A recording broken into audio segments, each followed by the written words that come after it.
এসেছি আজকে ঘুরতে। তো এসেছি পুরী। এটা আমাদের হচ্ছে আমার এই দিয়ে 7বার ঘুরেছে আমার হাজব্যান্ডের সাথে। তো এবারে আমার স্পেশাল কেন, এবারে আমার মাও এসেছে আমাদের সাথে। তো এইটা হচ্ছে আমাদের হোটেলটা। তো আমি তোমাদের ব্যাকে করে দেখাচ্ছি।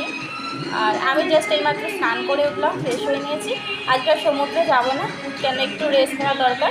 বিকেলে মন্দিরে যাবো, কাল থেকে সমুদ্রে স্নান করবো। তো আমি তো মানে এই হোটেলটা মানে দেখাচ্ছি। তো দেখো এখানে একটা বড় বেড আছে, বিছানাটা অনেকটাই বড়।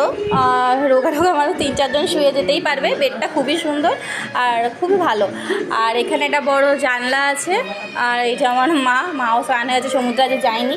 আর এখানে সব আমাদের লাগেজ এখানে সব রেখেছি, কেন নিচে আরেকটা রুম নিয়েছি, ওখানে শিফট হবে বলে, তাই বেশি কিছু লাগে মানে বের করে দিই জামাপত্র। আর এখানে আমার দুটো লাগেজ আছে, একটাতে আমার হাজব্যান্ড, আমার ছেলে, আর ওটাতে মা, বাবা আর আমার মায়ের 3 জনের আছে।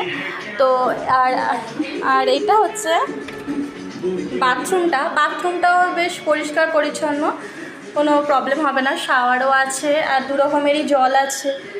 আর এখানে কুমোট আছে। তো এখানে একটা ব্যালকনি আছে। আর ভালোই বেশ পরিবেশটা সুন্দর।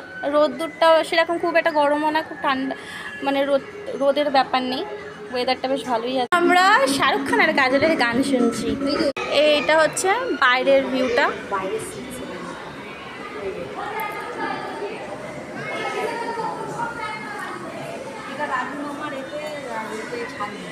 এই রুমটায় আমরা আছি। তো এখন আমি আমার মাই হোটেলে আছি আর টিফিন করে নিয়েছি। আমি মা লুচি তরকারি খেয়েছি, আর ওরা দই বড়া খেয়েছে, আর আমার ছেলে ডাবের জল খেয়েছে। আর এই গরমে বাচ্চাদের বেশি ভাজা করে না খাওয়ানো ভালো। ওরা আসবে, এসে দুপুরে লাঞ্চটা বাইরে করতে যাবো। তো প্রত্যেকটা ভিডিও দিতে থাকবো, পুরীর ভিডিও। তোমরা কিন্তু অতি অবশ্যই দেখো ভিডিওটা। আর ভিডিওটা যদি ভালো লেগে থাকে তাহলে কী করতে হবে, লাইক, কমেন্ট অ্যান্ড সাবস্ক্রাইব করবে। টাটা।